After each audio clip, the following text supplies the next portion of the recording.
তুমি কি সিগারেট খাও? হ্যাঁ খাই। কেন খাও? কেন খাই তা তো বলতে পারবো না, বাট আমার যদি একটা নির্ঘুম রাত আপনার হাতে উঠে দিতে পারতাম তাহলে আপনি হয়তো বুঝতে পারতেন কেন আমি সিগারেট খাই। এখন থেকে আর খাবা না। কেন খাবো না? আমি বলছি তাই। আপনি বলছেন মানে? কে আপনি?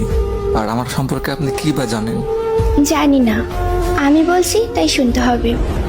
সরি আপু, মাফ করবেন, আমার পক্ষে আপনার এই কথাটি রাখা কোনোভাবেই পসিবল না। আচ্ছা, আরেকটা কথা, তুমি কি রাত জাগো? রাত জাগা পাপীরা অবশ্যই রাত জাগবে, এটা নতুন কি? এটা বলার কি আছে? আজকে রাত থেকে ভালো ছেলেদের মতো ঘুমাই পড়বা।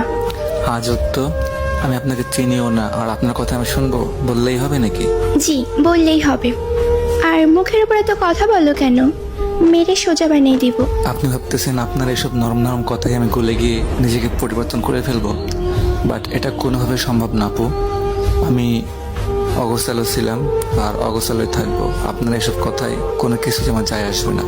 এত অগোছালো কেন তুমি?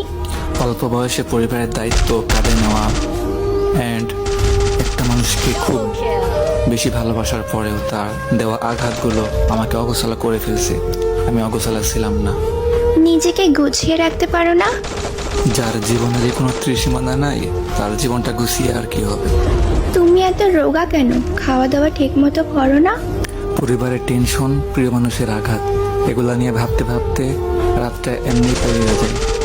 সকালের খাবারটা ঘুমিয়ে ঘুমিয়ে পার হয়ে যায়, আর দুপুরের খাবারটা কাজের ফাঁকে কখন যে খাই বা না খাই কোনো ঠিক ঠিকানা থাকে না।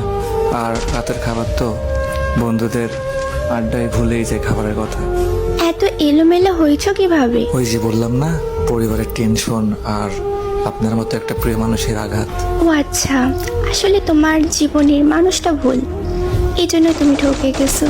হয়তো বা আপনি ঠিক বলছেন, বাট ওরে ভোলা আমার পক্ষে সম্ভব না। কিন্তু এভাবে জীবন চলে না। কালকে থেকে সকালে তুমি তাড়াতাড়ি উঠবা, উঠে ফজরের নামাজ পড়বা, দিন নাস্তা করবা, তারপর সারাদিন আমার সাথে কথা বলবা।